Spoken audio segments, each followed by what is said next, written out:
அனைவருக்கும் வணக்கம். நம்ம சப்ஸ்கிரைபர் அவரோட கால் பாத எலும்பு உடஞ்சிருக்கு, ரொம்ப வலியாக இருக்குது, என்ன செய்யலாம் அப்படின்னு கேட்டிருந்தாரு. எனக்கும் கால் பாத எலும்பு, அதாவது குதிங்கால் உடஞ்சிருந்துச்சு.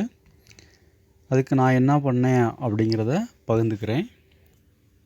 இது அந்த சப்ஸ்கிரைபருக்கும் கால் பாத எலும்பு உடஞ்சவங்களுக்கும் உதவியாக இருக்கும்னு நம்புகிறேன். இப்போ நம்ம சேனலை சப்ஸ்கிரைப் பண்ணிக்கோங்க. வீடியோ பிடிச்சிருந்தால் லைக் பண்ணுங்கள். ஏதாவது சந்தேகம் இருந்துச்சுன்னா கமெண்ட் பண்ணுங்கள். சரி, எனக்கு குதிங்கால் எலும்பு மைல்டு ஏர் கிராக்கு தான். எக்ஸ்ரேவை பார்த்தா உங்களுக்கு தெரியும். இந்த இருக்குது பாருங்கள், இதுதான். டாக்டரோட முதல் கண்டிஷன் காலை ஊண்டக்கூடாது அப்படிங்கிறது தான். எக்ஸ்ரே எடுத்து பார்த்துட்டு பிஓபி மாவு கட்டு போட்டு விட்டாங்க. பாத்ரூம் போனால் கூட நொண்டி அடிச்சுக்கிட்டு தான் போகணும். வெஸ்டர்ன் டாய்லெட்டு தான் யூஸ் பண்ண முடியும்.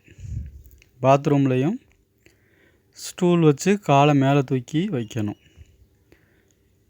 முதல் மாவு கட்டு போட்டு 3 வாரம் கழித்து ஹாஸ்பிட்டல் வர சொன்னாங்க. 3ஆவது வாரத்தில் கட்டை பிரிச்சுட்டு ஸ்கேன் எடுத்து பார்த்துட்டு லேசாக கூடியிருக்கு, இன்னொரு கட்டு போட்டு விடுவோம் அப்படின்னு சொல்லிட்டு திரும்பவும் கட்டு போட்டு விட்டாங்க. கால் விரலை மட்டும் அசைக்கிற மாதிரி இடம் விட்டு தான் மாவு கட்டு போட்டிருந்தாங்க. அதனால் அப்பைக்கப்போ எக்ஸசைஸ் பண்ணுற மாதிரி விரல்களை அசைக்கணும் அப்படின்னு சொன்னாங்க. கணுக்கால் மூட்டை தவிர மற்ற மூட்டுகளை அசைச்சு எக்ஸசைஸ் பண்ணணும் அப்படின்னு சொன்னாங்க. அதனால தான் நான் 45 டேஸ் சேலஞ்சுன்னு சொல்லி 45 டேஸ் எக்ஸசைஸ் பண்ணி வீடியோ போட்டேன். அந்த வீடியோவில் நான் ஏற்கனவே யோகா எக்ஸசைஸ்லாம் பண்ணிக்கிட்டு இருந்தேன், கிளாஸும் எடுத்துக்கிட்டு இருந்தேன். அப்படிங்கிறனால புல்லப்பு புஷ்அப்பு அதெல்லாம் பண்ணி வீடியோ போட்டிருந்தேன். யோகாவில் ஹலாசனம், விபரீத கரணி எல்லாம் செஞ்சுருப்பேன். ஒருவேளை நீங்கள் இது வரைக்கும் எக்ஸசைஸே பண்ணலை, ஆனால் எனக்கு கால் பாத எலும்பு உடஞ்சிருக்கனால டாக்டர் எக்ஸசைஸ் பண்ண சொல்கிறாங்க அப்படின்னீங்கன்னா மைல்டான வார்ம் அப் மட்டும் செஞ்சுக்கோங்க. அடிபட்ட முதல் 1 வாரம் வலி அதிகமாக இருக்கிறதுனால ஒன்றும் செய்ய முடியாது. அதுக்கு பிறகு இந்த எக்ஸசைஸ்லாம் செஞ்சுக்கலாம். எக்ஸசைஸ் ஏன் பண்ணணும்? எக்ஸசைஸ் செய்யும்போது இரத்த ஓட்டம் அதிகமாகி அடிபட்ட இடத்திற்கு அதிகமான இரத்த ஓட்டம் போகும். எலும்பு சீக்கிரம் கூடுறதுக்கு அது வாய்ப்பு இருக்குது. இன்னொரு காரணம், வேலைக்கு போகாமல் வீட்டிலேயே சாப்பிட்டுட்டு சும்மா இருக்கிறனால நமக்கு ஜீரணம் சரியாக நடந்து கழிவு வெளியேறதில் சிரமம் இருக்கும். எக்ஸசைஸ் செய்யும்போது ஜீரணம் சரியாகி கழிவும் சிரமம் இல்லாமல் வெளியேறும். எனக்கு மொத்தம் 3 மாதம் ஆச்சு டாக்டர் கீழே வச்சு நடங்கன்னு சொல்கிறதுக்கு. இது ஒவ்வொருத்தவங்களுக்கும் வேறுபடலாம். அவங்கவுங்க வயசு, சாப்பாடு, உடல் திறன், அந்த எலும்புடைய கிராக் எவ்வளவு தூரம் பெருசாக இருக்குது அப்படிங்கிறத பொறுத்து. இந்த வீடியோ போடும்போது எனக்கு சரியாக 3.5 மாதம் ஆயிடுச்சு.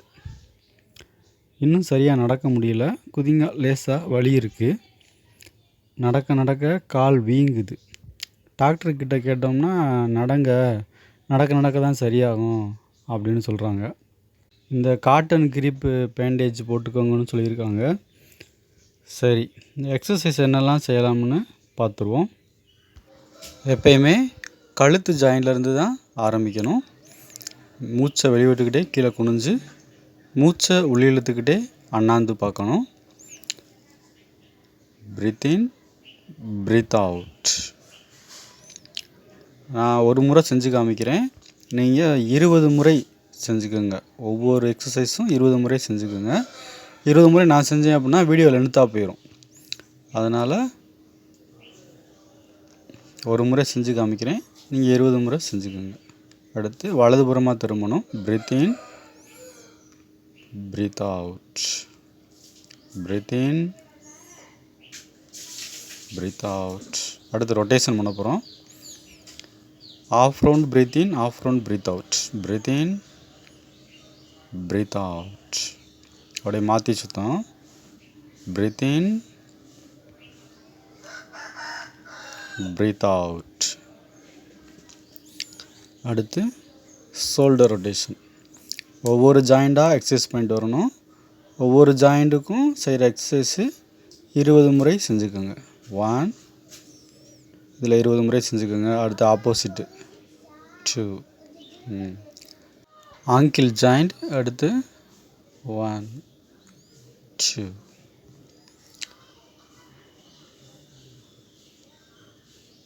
1 2. அடுத்து விரல்களை மடக்கி நீட்டணும்.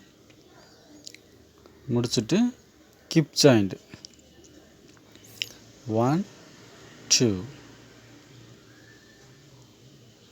அடுத்து சைடு பெண்ட் 1 2. முன்னாடி குனியணும் 1 2 1 2. ஒவ்வொன்றிலையும் நீங்கள் 20 முறை செஞ்சுக்கோங்க. அடுத்து நீ ஜாயிண்ட்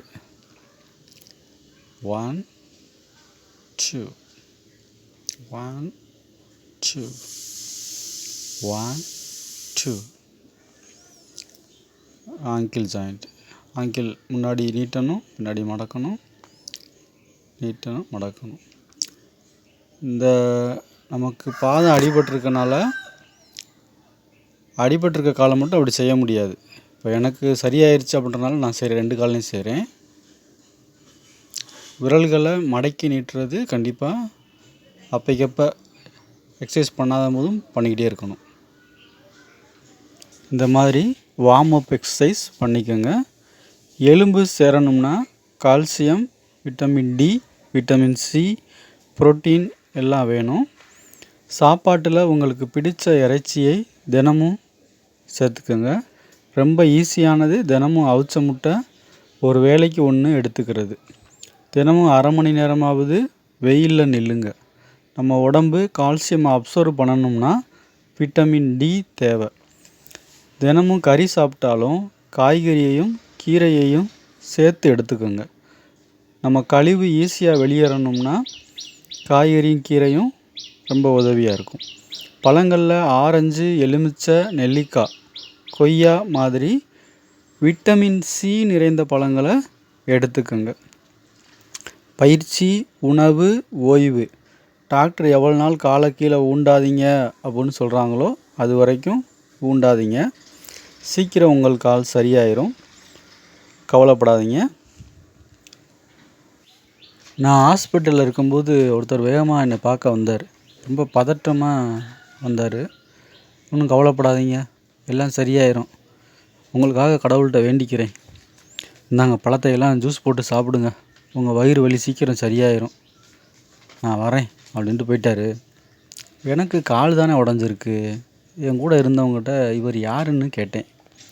தெரியலப்பா, ஆனால் பக்கத்து ரூமில் வயிறு வலின்னு ஒருத்தர் அட்மிட் பண்ணியிருக்காங்க அப்படின்னு சொன்னாங்க.